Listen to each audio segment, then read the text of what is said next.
All right. Hello, everyone, and welcome to the panel on board games media pedagogy. My name is Christopher Jeansonne. I'm a lecturer in the Department of Communication and Media at Rensselaer Polytechnic Institute, where I teach courses on media and society and popular culture and other things. I'll be talking a little bit more about that in just a second. Today, we're going to talk about board games and the ways that we're using them in media studies classrooms, both as media and as paratextual or transmedial elements in those classes. So I'll go ahead and turn it over and let my fellow panelists introduce themselves, and then I'll give a little pre-work to start our discussion. Sure, I'm the next one listed on the flyer, so I guess I'll go next.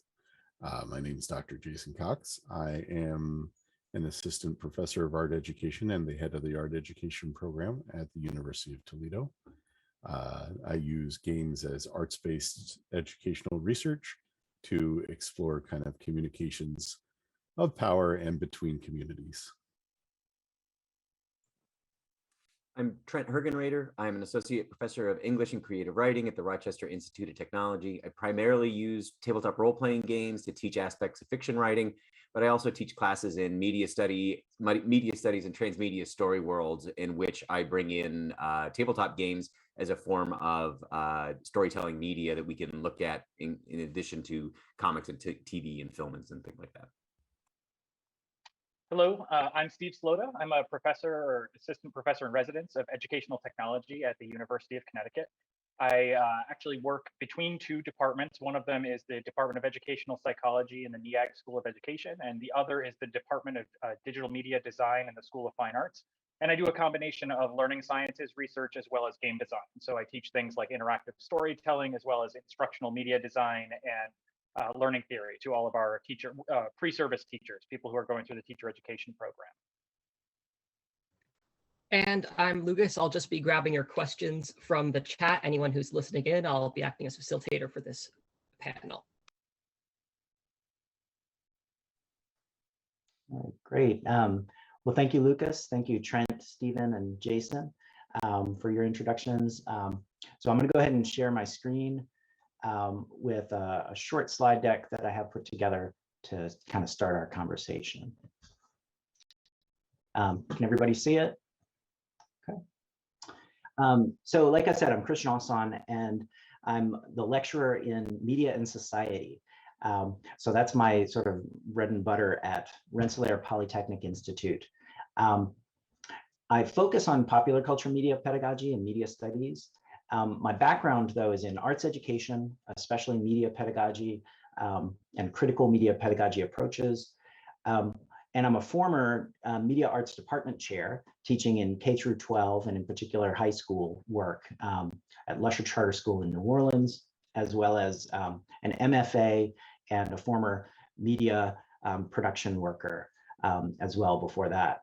So my research and my current big project is on superheroes in the classroom, great power, responsibility, and community in a critical media pedagogy. So, you know, just as a caveat, as I'm coming to this panel, I'm new to METATOPIA and relatively new to game studies, but I'm a longtime gamer. Tabletop RPGs since the 1980s, video games, board games, etc. And so one of the things that I wanted to do is think a lot about how I'm using games and to get to hear how some of these other people who have probably been doing games work much longer than I have in an academic context. So I'd like to hear how others are using it and just talk a little bit about how I'm using it right now. So RPI, Rensselaer, is a very STEM heavy school, but it does have a strong games program. So we're best known for engineering and for science, particularly physics. But over the last couple of decades, they've developed a games program, and it's gotten stronger, and they've started a critical studies program as well. So I've really been excited to work with games faculty, incorporating gameful learning strategies and things like additive grading and multiple pathways for student learning.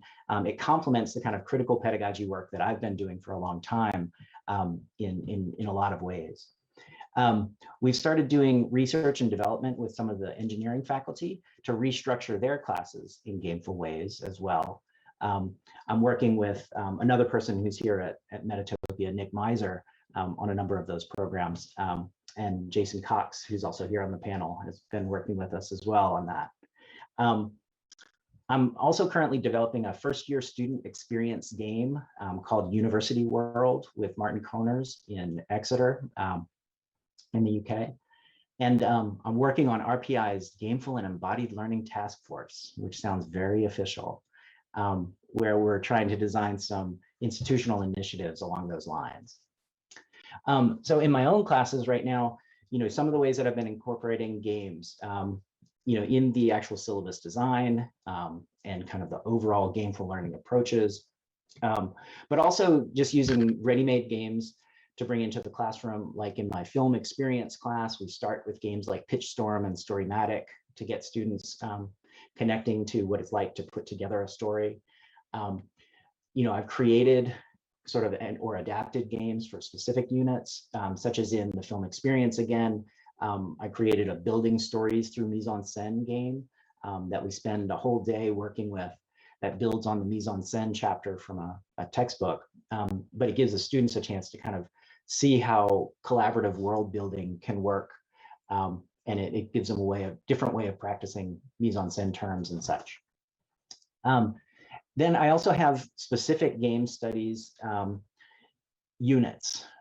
So for example, in my media and society class, which is a first year inquiry class, so only freshmen are allowed in that class, we have a unit that usually falls just before one of the major holidays, where we look at board games as media.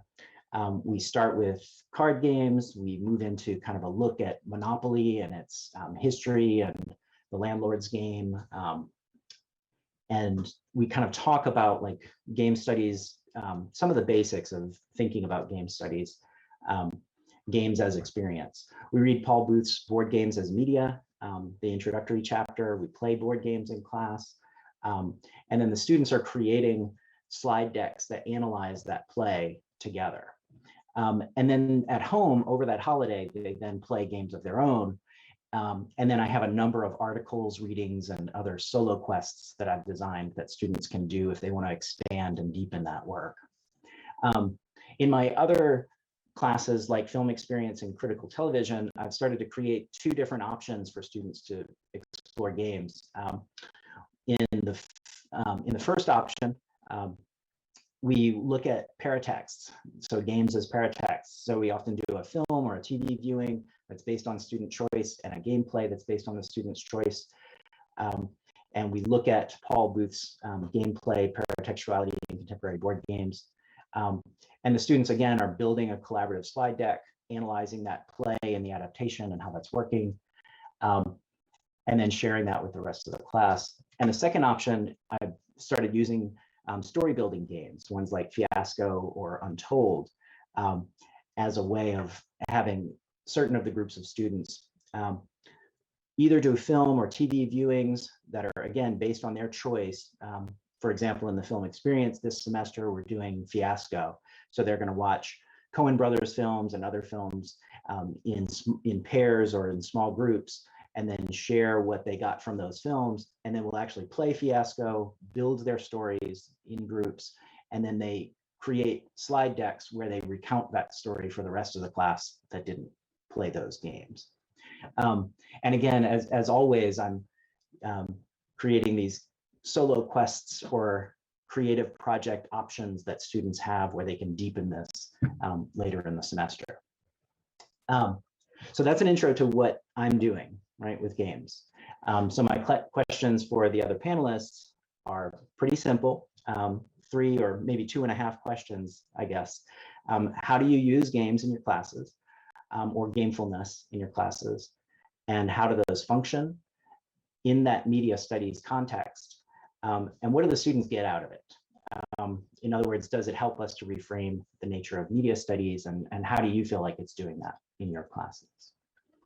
So thanks for listening, and I can copy these questions in the chat for us too.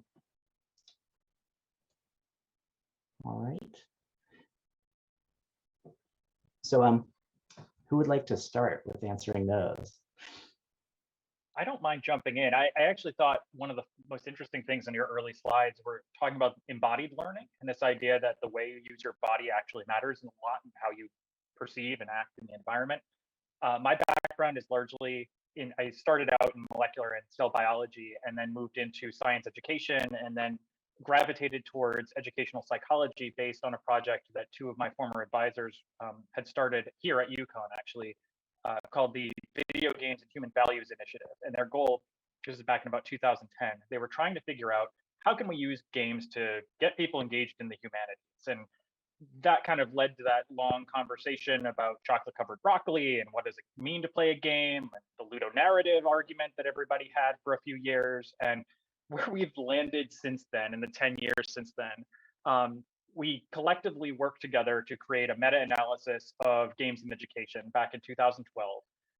When we published that, there wasn't enough quantitative data, or at least not enough comparable quantitative data to actually make value judgments about the use of games in education. But that's kind of when we established this idea that asking whether games are good or bad for learning is not a good question. And instead, we should be asking, how do different kinds of games in these very situated experiences cause different kinds of learning among different groups of people, or even among individuals? Because the same person playing the same game over two different playthroughs and two different times in their lives is going to experience that game differently. So that's actually shaped the kinds of research that we're doing here at UConn, as well as the way we organize our programs. I co-administrate the educational technology program, which is a one-year master's degree called the 2 Summers program. And we have created a series of games that all interlock as one large overarching meta-narrative that ties together the beginning of the program all the way to the end. That includes things like card games that we use for assessment, and we have published data on the use of those card games, specifically Card Tommen, which is a debate and rhetoric game. And if you listen to the discussions that different students have when they start the program versus when they end the program over the course of playing that card game, it actually is statistically significantly the same as using a portfolio-based assessment program, or the use of a portfolio to adjudicate those students' performance throughout the year. And as a result, we started looking for different ways to interject different kinds of games into the process. And right now we're working on a second sort of evaluative game. It's a video game that's available free to play, all about training teachers to do complex problem solving and sort of persuasion, or getting people to take their side when they're having a debate or a discussion, and inform civic discourse, as well as some of the foundational theories of how and why people learn. And the biggest takeaway we've kind of had in the process of doing all this is realizing that the best way to get somebody to learn something through a game is this one-to-one principle, where you connect the learning objective, the primary learning objective, with exactly what you want the person to do in the context of the game. So again, moving away from this sort of chocolate-covered broccoli, gamification perspective, and more into this, what does it mean to play, as a big overarching question, and then getting the students to answer that through their own interactions with different kinds of experiences throughout the year. So it is a highly situated process.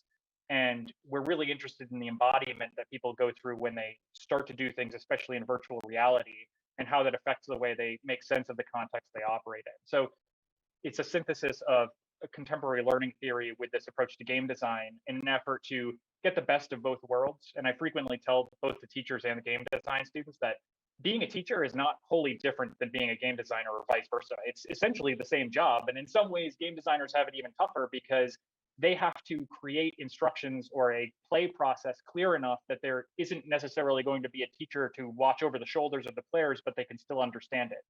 And teachers can take away a lot from that process in terms of how do you think about instructional design, or how do you organize your thinking. And really it boils down to sort of these broader skill sets that we want to cultivate among college students or adults, people who are going into the teaching workforce or into the game design workforce. So there is a lot of opportunity, and I see a lot of overlap between the kinds of things we're doing with what you described.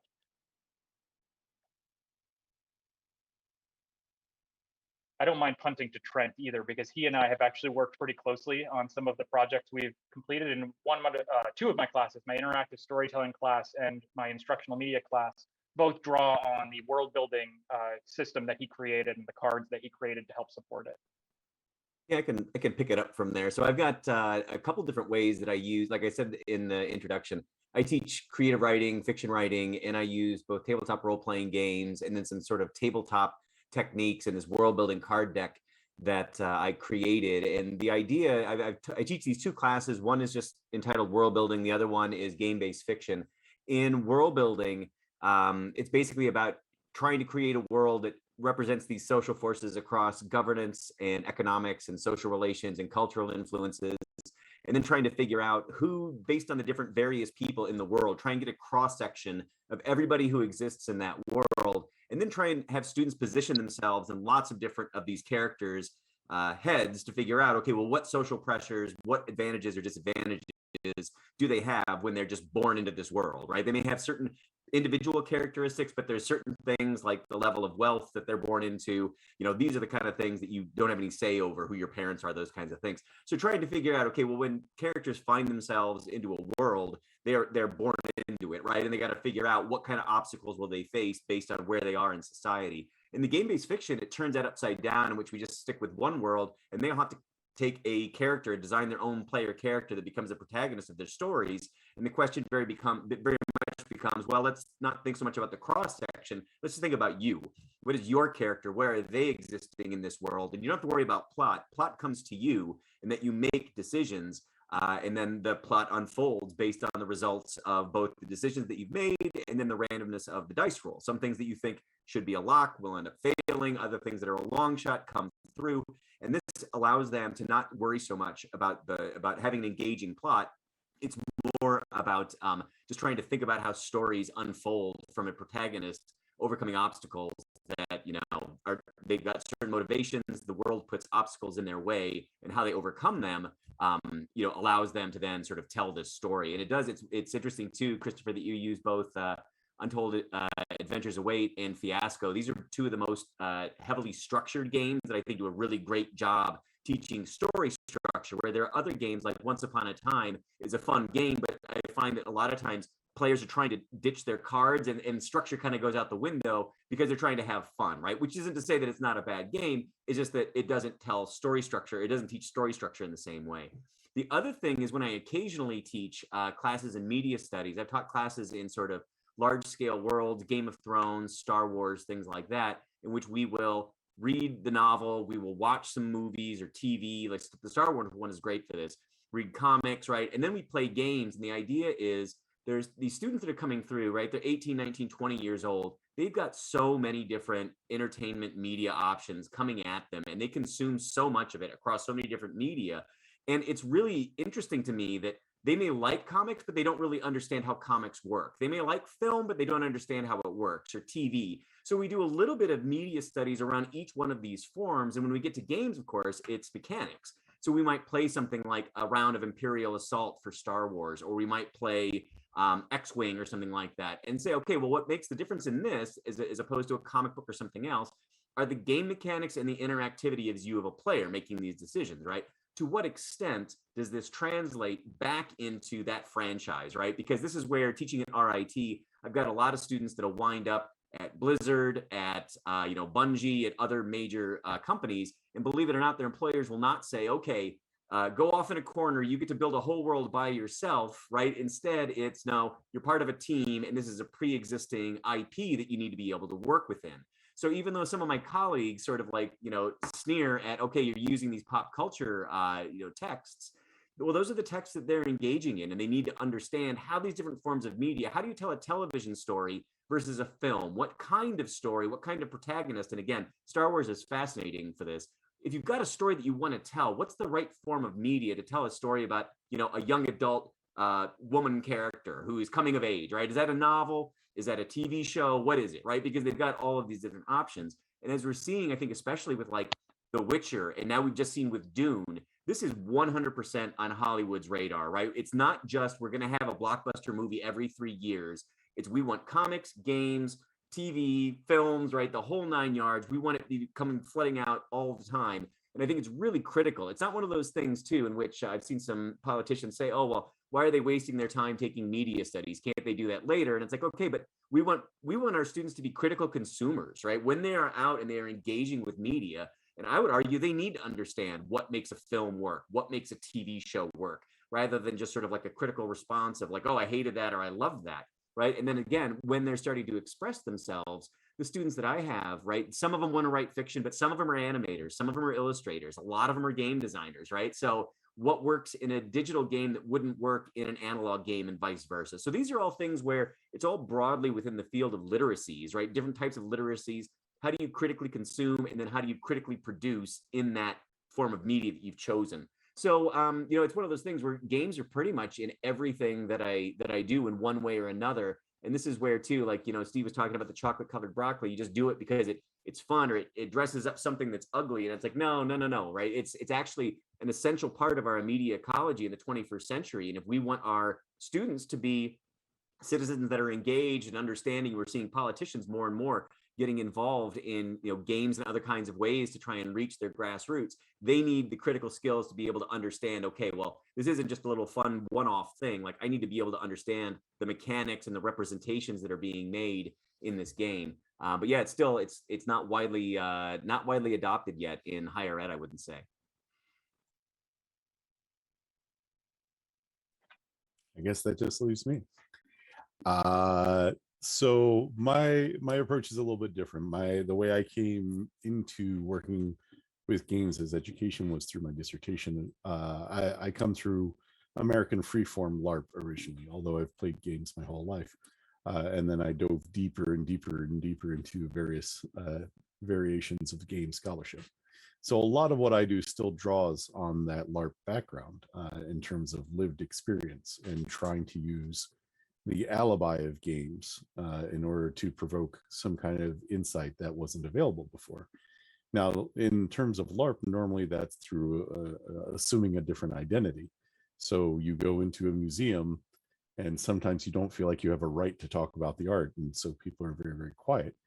But a game I co-wrote with Dr. Lillian Lewis called Mantles in the Museum, you come in as an art critic, where you are not only required to do it, but you are an expert, and anyone who thinks you aren't can suck eggs. So you have that alibi going into it, and I use that a lot. And another kind of alibi is sometimes we call them oracles or dice, you know, things that randomize a little bit. So you're going to put together a thing, and then you have a selection of options that are given to you. And for people that are learning how to become art teachers, that's pretty important, because there's something that in art we call the terror of the blank page, where you're looking at just a white page and you can't even make that first mark. But lo, you have rolled a 6, so you must put a square there. I get a lot of students that are education students who are not really looking to become art teachers, and I always get I can't even draw a straight line. And this is one way to get past that, because when you get down to it, pretty much any game is a structured social experience, even if it's between you and the game itself, at its most basic.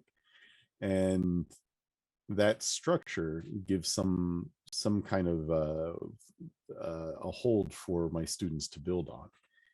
And kind of the tricky part there is I'm both introducing games that I'm creating, and I'm also trying to get them to be a very specific type of game designer, because I show them how the cards are marked. You know, I show them the techniques, and then I'm encouraging them to use them in their own courses, in their own prompts, because if the class is not fun, then why would you want to do it? And I want to encourage them to do that with their students as well. It came up recently because talking about the chocolate covered broccoli, I was talking to someone about math recently, and the way we were taught to do math through rote memorization is not how they do math now, apparently, much to the horror of parents. But one of the reasons that we don't tend to hold on to math, especially higher level math, except for maybe Stephen, is because we don't apply it in a way that is meaningful. We don't necessarily understand the fundamentals because we just memorized it, and at some point they stop giving us word problems and start giving us just complete abstracts. And like we can brute force our minds through it, but when we apply that to something like you've got to stop this spaceship from exploding. It's a whole different experience, and we'll have students remember things very, very differently. I wanted to speak with Stephen and Trent. I haven't worked with you guys before, but I wish I had. You guys had I'm making notes over on my phone here.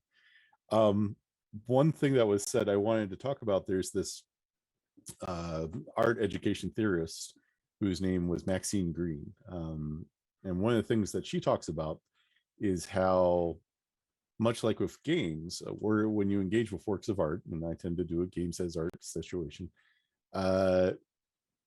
the experience you have, it's not like a single isolated experience. I have consumed this work, and now if I come, I will have this. It's the same chocolate broccoli I had before. It is instead an ongoing discourse. The work of art, you are having a social experience with it. You change over time based on your life, but also your other experiences with the art, what context you saw it in, how you engaged with it. And also the work of art itself might change, which I think is especially important to remember as various creators have things about them that we discover that are either raise their value in our eyes or sometimes decimate it. It's important to remember that the art is not actually stagnant. It's not created and then but I think that the games that we play are best understood in that context. The first game you play of Monopoly is not the same as the 100th. Although I'm sorry if you played so much Monopoly personally, but I think the point comes across. I think a lot about the kind of metacognition here, but also the applications to education and specifically my field, but education in general. We do specifically have a question on our artistic nature within various games, and how is teaching game design as a technical process different from teaching it as artistic expression or things along those lines? What is the difference between the actual game design skills and using game design for something else? I don't mind taking a stab at this. And actually, I wanted to comment, Jason, as well. Like, your work sounds fascinating to me. I think that the idea of using LARP is great. And actually, my colleagues who got me into doing games and education, Roger Travis, Kevin Balestrini, they started out by creating a 2-year-long text-based role-playing game for learning Latin called Operation Lapis. And the idea is essentially every few days, the students get a new prompt. They are put into the position of acting like Romans. They are taking on the visage or personality or persona of being a Roman in Pompeii right before Vesuvius erupts. And the entire idea is that they're going to learn Latin to be able to decode the lapis sacralorum, which is this giant stone with an etching written on it. And you can't decode it if you don't know the language. So you have to go back in time and basically LARP out what would you have done as an ancient Roman working in this time period. And when we circling back to this question about like where do you distinguish between the technical aspect of creating something artistic versus the sort of thematic component of that, I actually treat them as being sort of the interrelated or the same thing, where you choose the medium based on the thing you want to communicate. So for when I work with educators, especially in-service educators who are not gamers, like I have a lot of students who take my instructional media course in the ed tech program who are coming from all kinds of different backgrounds, chemistry, English, world history, things like that. But very few of them are gamers. And I have to teach them how are games structured? How do you think about games? Is it something that's always fun? Can a game be not fun? What does it mean for something to be playful? What does it mean to have agency as a player in that environment? And it always boils back down to the basic principles of instructional design, where you start with a needs analysis and essentially decide what is the thing I'm trying to communicate? What is my primary learning objective? And all the other components then wrap around that. It's basically figuring out what are the correct interconnecting parts of the particular learning objective that you have, along with the medium you choose to work in.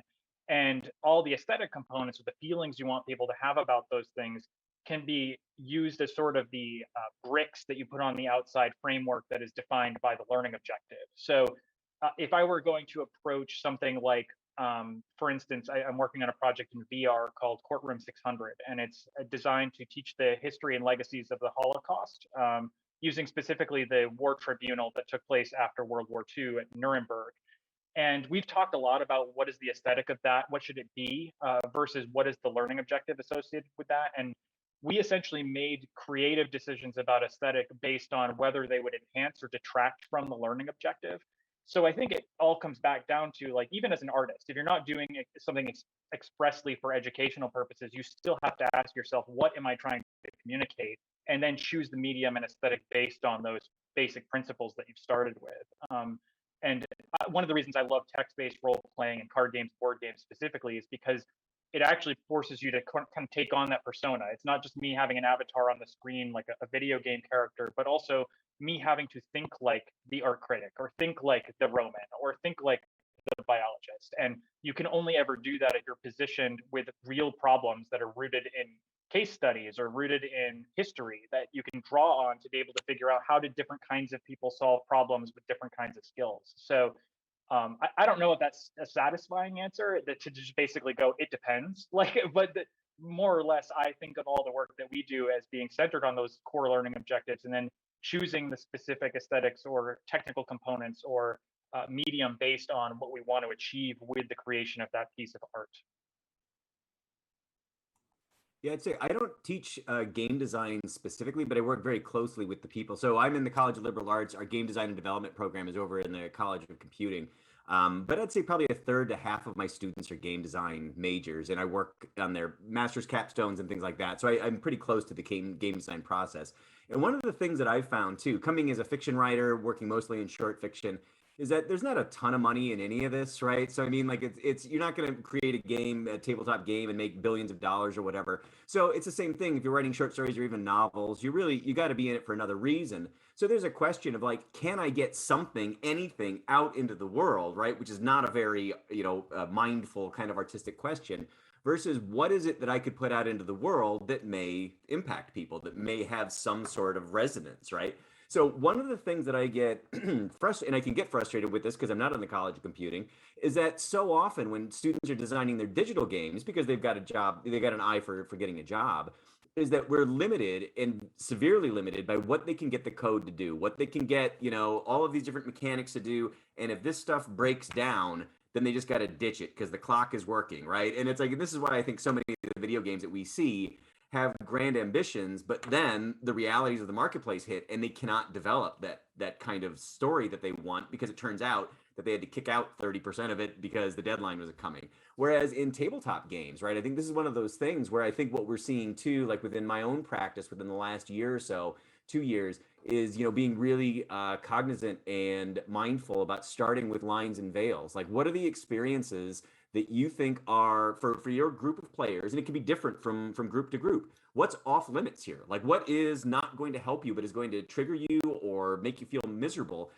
And then just as importantly, on the other side, what's the stuff that we can play around with here? Like, what is the level? Like, I'm a big fan of horror, right? So it's like, is there body horror? Is there other things that we can kind of push the margins on in a space where, with games too, we have the rules set. Like, we know where the border lines are. And when you add the lines and veils on top of that, then you've got a space in which you can start to get to things. And like I always say too, I just went through this with my creative writing workshop, where we're using Jeansonne, the Free League game, which I absolutely love. If you haven't seen it, check it out. But it's sort of like a mythic horror kind of game. But I told them all this week that we're playing through these role-playing game sessions, and then they come away and they got to try and piece together a short story based on 4 or 5 different sessions that we've structured around inciting incident, rising action, climax, and all that. And I told them, I want stories of substance. I want stories that speak to the human condition, right? Using this game as an engine. I just don't want you to have something out there where it's a monster story, right? It's a monster story, but it reminds, the protagonist of the monster who was his father, right? Something along those lines, because that's where really good genre fiction comes from too. So I think that this is where, as we progress and as we start to say too, like, this is one of the things in writing studies, so many people, I'm not a writer. And it's like, well, if you can sit down and bang out some words, you're a writer, right? And it's like, if you can sit down, roll some dice, you're a game designer, right? Like, you may not be a super accomplished one or a professional one, but you can be on that road. And I think as we see more and more students coming through, what I'm seeing younger and younger is that games are just part of the world that they live in. and they're already making games with their friends, and they're already doing these things. It's the same thing I take with fan fiction. If you're going to do it the best you possibly can, right? Like the content is not as important as well, the content is important, but just the ability of being able to say, I'm going to do this thing and I'm going to put myself out there as an artistic expression, rather than just as a sheer commercial product, right? I can make Gears of War 37 and it's going to sell and that's great, right? But like I think that there's a lot of different games that we see, especially in the indie circles, that are they're much more about human emotions and connections, and delving into real sort of serious issues for people around a table as they play, which I think is, if you've got all the safety tools in place, I think that's great. I think it's a real forward-thinking sort of expansion of where tabletop games are going. I'll jump in. So I think that one thing to keep in mind here is that if you're approaching games the way that a lot of us do as an artistic media, there isn't fundamentally a difference between technique and the application to art, because the arts use the techniques to apply it into the art. It's the same thing as how effective do you need to be at working clay in order to make a clay piece. It'll change the nature of the piece. But I think one of the things Stephen was pointing out is your goals end up being the question. So now, if your goals are where the question ends up moving to, then you can consider things like, if it's educational, a game has to be able to chart growth. And that is where a lot of educational games suffer, is because they are either real fun experiences through which you learn nothing, or games that are built around not the best practices of teaching that have a lot of information, which are not in fact very fun games. And Jaakko Stenros was talking recently about the difference between playfulness and play. Like, you can, if you're an adult who is playing a Foursquare game while you're doing recess duty, you are playing, but you may not be playful. You may be thinking about your grades. And one of the things I'd say about games as art is that even though in art education, because I'm obsessed about meaning and growth because I'm an art educator, not every work of art is trying to do something. Sometimes you make art to make art. Sometimes you play the game to play the game. That's not 99.9% of my personal experience, because I'm in art education, but there are a lot of artists who are desperate to avoid the idea that there's some grand meaning to what they're doing. So keeping your destination in mind, I think, is the important thing. And one of the effects this has on game design, I would say, is how much uncertainty are you willing to take on? Because uncertainty is one of the signature features of games. Games with zero uncertainty don't tend to be very good games, and they're not very educational. They have some advantages. My favorite example is Candyland, being the only game that you can play with a 5-year-old, where a 45-year-old has the exact same chance of winning. Because the point isn't winning or losing. The point isn't whether or not the child is learning about colors and numbers, although that's an excuse. It's that it's a game where those two people are on equal ground. And that's great. But it's going to be fundamentally different than a game that has a lot of uncertainty, such as grabbing your friend and going, all right, we're dinosaurs now, and I'm gonna eat you, and just making it up as you go along. That's going to be a whole different goal outcome level of uncertainty. And you want to make sure that that's in alignment, as my colleagues have said, with what you're trying to achieve.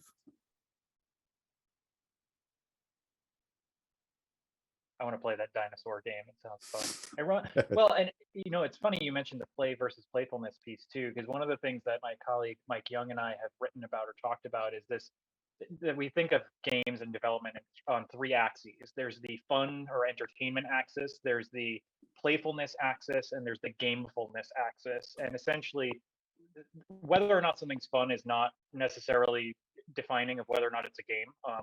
Similarly, something that's very playful, I would say, has some certain amount of agency that the player can exert on that system, but it's not completely random and it's not completely fixed. It's somewhere between those ends of the spectrum or the continuum. And then the gamefulness piece is how similar is that to, or how veridical is that game to reality, to the point where it becomes a simulation versus being something that is pushing on the bounds of some of the things that would not be possible. So Mario is maybe in the middle, right? It has some aspects of physics, but it's also, you know, you don't jump on Goombas. And I think that if you start to think about games as being sort of multidimensional, that they have all of these different axes that are at work constantly, you can start to understand how Csikszentmihalyi would talk about flow, and how if you worked in a factory on an assembly line, you could still be having fun and playing a game, but the gamefulness of that experience is not necessarily the same as it would be if you're playing professional sports.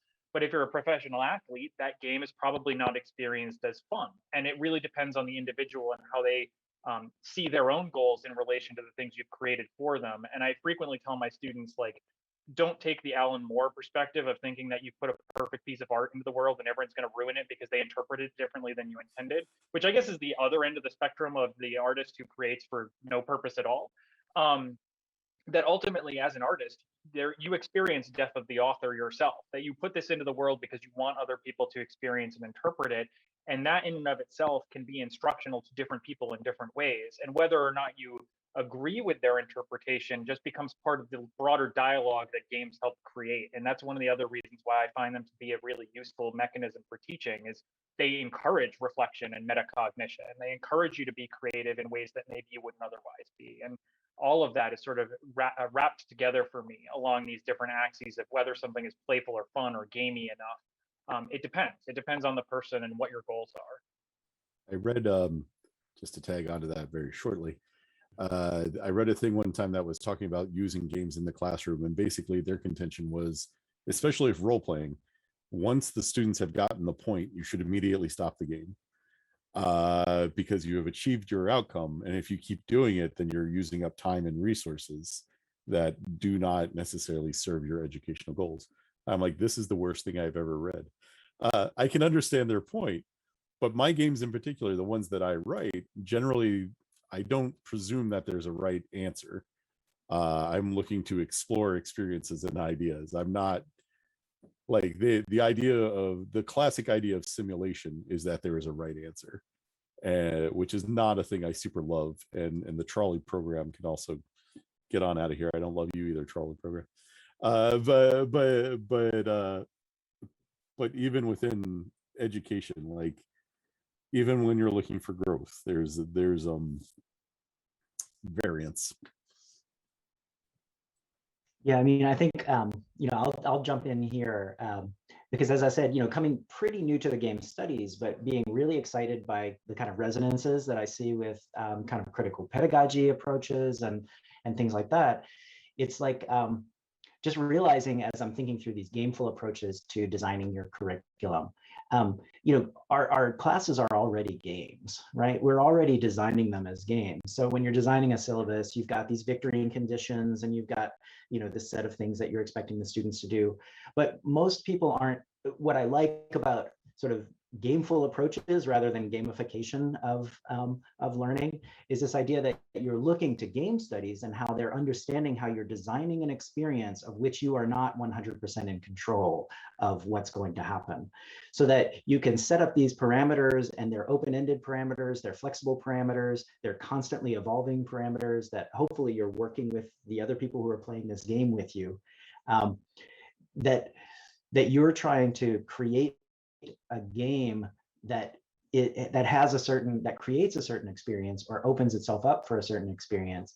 And you're constantly thinking about, well, if I'm not achieving that experience with my students as I'm designing my classes, then my game isn't set up in the way that it should be. And most education is set up as a really bad game. I think that's what we can probably learn from game studies. On the flip side of that, in my media classes, what I think I've ended up finding is that, you know, if media studies has moved away from this idea of like a canonical set of, in my film studies class, these are the canonical films that I need my students to know because they are the good films. If media studies is moving towards an understanding of polyvalence, that different people approach different works from a different positionality and they're going to get something different out of it. If we're trying to really get, you know, students who are coming into their first media studies classes to really internalize that lesson, games do such an amazing job of that already, because they're already saying, you know, you play one board game with one group of people and it's going to be a very different one, different game than it is with a different group of people. And so my appreciation is on both sides of that, what games can teach us and make us think about. They can make us think about media differently and understand that a game doesn't exist until you play it with people, in the same way a piece of media doesn't have some meaning outside of the meaning that people are getting from their interaction with it. And then on the other side, when I'm thinking about designing pedagogy, the way that games studies and games design is already thinking about you're designing an experience, but from its inception, it's going to be an interactive experience. And you have to be aware of that as you're designing it. Those two sides just are fascinating and really opening up new directions for me in my work. That's a nice, I mean, that's a nice connection to the learning theory component of this too. Like you mentioned gamification. One of the reasons why I don't like gamification or don't like the general approach of gamifying stuff is because it's just behavioral reinforcement, right? Like you're using operant conditioning to get somebody to do something that they otherwise don't want to do, which is not terribly sophisticated pedagogy or teaching, right? Like if you really want somebody to understand something, you have to anchor that understanding in a particular case or a story.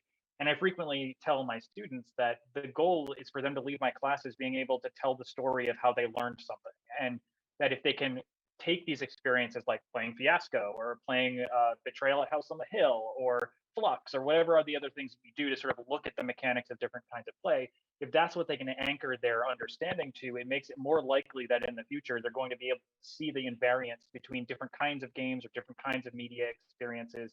And I like the polyvalencing component that you mentioned too, because working with a lot of educators, they have very diverse interests. And I found that really, if my goal is to teach them or have them understand some concept related to how do you portray a particular idea, how do you get them to tell somebody else something meaningful, that it doesn't matter where you draw from. If if you care about Star Wars, or you care about Lord of the Rings, or you care about Dune, or whatever other piece of media you're really engaged in, then I want you to draw on that and find the things that are relevant to the broader concept we're talking about, which is very different than the memorization approach you were kind of talking about earlier on too. That's why I moved away from gamification. I've moved away from this sort of didactic approach to how games teach you stuff, like you just play the game and it tells you expositionally whatever it is you're supposed to know, to this much more situated perspective where you are an actor in this world. You are making decisions as a particular kind of person. And my goal as the instructor is to reduce barriers to transfer of that information for as long or as far as possible from the original framework. So yeah, I am very happy to be in a conversation like this because I think it is representative of the kinds of conversations that game designers and educators should be having more frequently, as opposed to getting sort of entrenched in the original game studies mentality of like, let's make school a game. Because I think you're right. School is one really long, bad game. It has points and scores and winners and losers and people who learn how to strategize and people who don't. And there's no reason why we can't move beyond that to sort of a more sophisticated understanding of how cognition happens. I think too, just to jump on that, like one of the things so I had a student who was in museum studies and he wanted to do his capstone on museum acquisitions, like how that whole process worked. And he was going to start like building from the ground up his own game. And like but he had no idea how to do it. And I'm like, dude, it's too late. You can't take game design 1 and game design 2. Why don't you find some models from games that you've played and liked and see if you can't skin those, right? And this is why I like Powered by the Apocalypse and Forged in the Dark and Mutant Year Zero, right? These are engines that we already know they're balanced, they work. Now you got to think about which one would be the best for the kind of story or the kind of experience that you're trying to create. It might be a deck builder, right? It may be some other kind of, other kind of board game, Stratego or whatever. But there are these different genres of games that may or may not lend themselves, right? And it takes a creative mind to be able to say, well, if I have to make a game about the French Revolution, what would be the best type of game that I might start looking at skinning to kind of get across, not just any kind of game, but like this game and the mechanics and the cards that I'm going to make are going to actually speak to the content that I learned from this history class. And I think that it's really underestimating,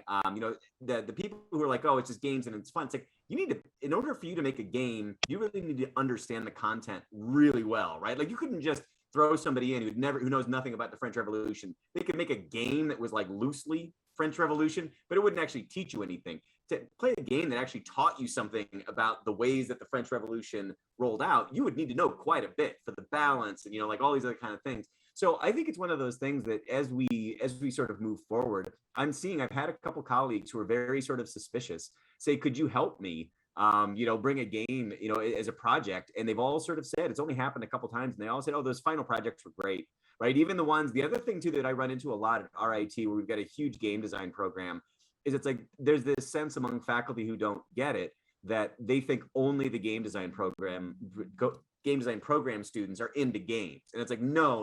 Like all of our engineers, all of our, science students, they all are playing games all the time in the dorms, whatever. Some of them just major in it, right? It's just like we all watch movies, we all, watch TV, all that kind of stuff. Some people try and make it, but other people just sort of, enjoy it and talk about it. So I think there's a journal, it's called Well Played, and it's mostly about digital games. But the idea is you can be well read. If you've read widely across a lot of genres and historical periods, you are well read. And we can be moving towards this sense of, are you well played? Have you played a lot of different games from a lot of different genres? And then that gives you a huge toolbox to be able to reach into and say, I'm going to take a little bit of this and a little bit of that, and now I'm going to mash these up and play test it and see if it works, rather than trying to start from ground zero and be like, oh my God, what's the percentage chance that this is going to come up or that is going to come up? So again, I think as time goes on, as more and more students come in being well played, and more professors respect that as a literacy and something that we can work with, then I think we're going to get to really cool stuff. We're probably 10 years off from that, at the closest, but it's a future that I kind of hope for. Building on that, quick note, we have about 10 minutes left.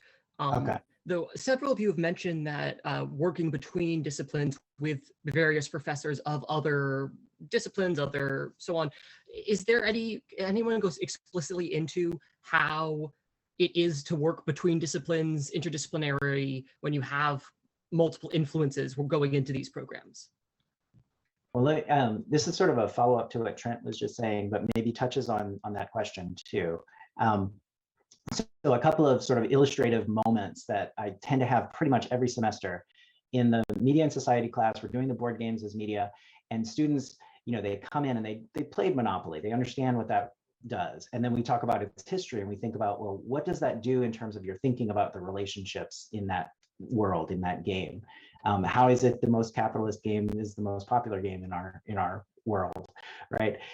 So once we then start to play other types of games, they play their first co-op game, and this light bulb goes off in a few of those students' faces and in their heads, and they say, wait, a co-op game, what does that look like? A storytelling game, what does that look like? So all of these different types of games, like Trent is saying, it just opens up this idea of what a game can look like becomes very, very different for them. And then a parallel sort of illustrative moment, working with a couple of STEM teachers as an engineering teacher who we're working with to try and make her class more gameful. But really, in the end, we're making it look more engaging for the students. So as we're talking about what we could design for her class, she ends up coming up with some ideas, and then we bounce them off. And in the end, she says, but this doesn't really look like a game. And we say, well, that's okay. It doesn't have to look like a game. It's working in a way that is an engaging game. It's an engaging thing for the students. So it didn't look gamified as what she had her picture of what a gamified classroom would look like, but it was much more engaging in its design in terms of how it was responding to the students, what it was asking the students to do with her, with each other, and with their own assessment in the classroom. And it's getting to rethink those relationships about what a game can look like, and then what our interactions can look like, that I think is at the heart of what we're trying to do. So I think that speaks to what the interdisciplinary value of doing this kind of work is. I would only just add, like, as somebody, my job is inherently interdisciplinary. I'm literally split between departments, and that was sort of the goal of creating this position, which I think is the only one at UConn like this. And one of the things that I learned being an instructional designer in a prior career life is that it's not the job of the designer necessarily to be the content expert for everybody, or for everything that you work on, but you should know who the content experts are and how to ask good questions about what you're doing. So for instance, with Courtroom 600 or another game, I've worked on a board game for teaching color theory and art called Underlings of Underwing. The goal was not necessarily for me to be the content expert, but rather to be able to ask, okay, what can you do as the player that's going to best align with the objectives of the person who came up with this content as being relevant to their learners, whether it's art students or people going to a museum to learn about World War II. So I think that that's one of the benefits of working at a university or around a lot of really smart people who know a lot of stuff that you can draw from. But I always think that if you're a great game designer, it means you're probably doing a lot of interdisciplinary work anyway, because games require you to know how games are built. And having some experience with every part of that process inherently gives you a little exposure to how to successfully ask those good questions and how to find the kinds of people who have expertise that you don't necessarily have. If I can just jump in real quick too, my experience, RIT talks a lot about interdisciplinary projects, and for the most part, the faculty are ahead of the institutional sort of frameworks. We're all still siloed within different departments, within different colleges. And the interdisciplinary work that we do is because we really want to do it. And we take more work upon ourselves because the bean counters are like, okay, well, how many hours are going to your department in your college? And it's really frustrating. And this is one of the things where games break that wide open, right? We've got the content people who may be in history or literature. You've got the art, it's over in art and design. You've got, the graphic design, which is different than the art. You've got the Kickstarter and marketing, which is over in the School of Business. And ideally, games are centrally placed to bring us all together. And that's where a lot of us faculty members are meeting, but we are jumping over walls to do it. And I think that is also going to be, we talked a little bit earlier in the panel this morning, like in the future, hopefully as higher ed starts to shift, post-COVID here, I think there's going to be some major shifts. I mean, the utopian thinking is we're going to build more of these interdisciplinary spaces rather than siloed departments and colleges. But games might be one of those things that will allow us to make a case for this is why it works, right? We need to be working within a unit where we don't have to be asking 7 different chairs if we can work on this project together to support students. Business model is the worst possible thing for universities. I wanted to, we're almost out of time. So real quick, I wanted to put in a couple just practical thoughts about that. One is that whenever you're game designing across those barriers, you want to be clear about what your goals are. In terms of the museum design game that was mentioned before, museums have very fundamentally different ideas about what art education looks like than a classroom educator, because their primary goal is not to measure growth, but to get people to come back and have repeated experiences. They also really, really don't have any interest in doing a game that'll fit anywhere. They want a game that fits them and their collection, that spotlights them. And that's really any discipline. You need to be real clear on those goals. Otherwise, you end up with fun game, terrible content, whatever. But the other thing I wanted to say in terms of interdisciplinary is I found that it tends to, when I'm working with other game designers, or not even working, asking opinions of them, I gain a lot. So by talking to people like in Ratchet, or by talking to Tim Hutchins, my fine colleagues here, because they have a slightly different perspective on games, they tend to be able to inform my approach very well and challenge my assumptions, which is the whole reason I got into games, is to challenge assumptions. So I strongly recommend, you know your people, but venture outside a little. So we're going to want to wrap up there, just we're almost reaching the end. If each of you want to reintroduce yourselves. And Sure. So I'm Chris Jeansonne, Communication and Media Department at RPI, and thank you all very much for this talk. I'm Jason Cox, as Assistant Professor of Art Education and Head of Art Education for University of Toledo. Trent Hergenrader, Associate Professor of English and Creative Writing at the Rochester Institute of Technology. And I'm Steve Slota. I'm an Assistant Professor in Residence of Educational Technology at UConn. If you want to get a hold of us or see our projects, just go to edtech.education.uconn.edu or send me an email or send me a tweet. I'm at Steve Slota. So. Great. Thank you very much, all of you, for coming. And and thank you for the wonderful panel. Thanks for hosting us. Thank you. It was fun.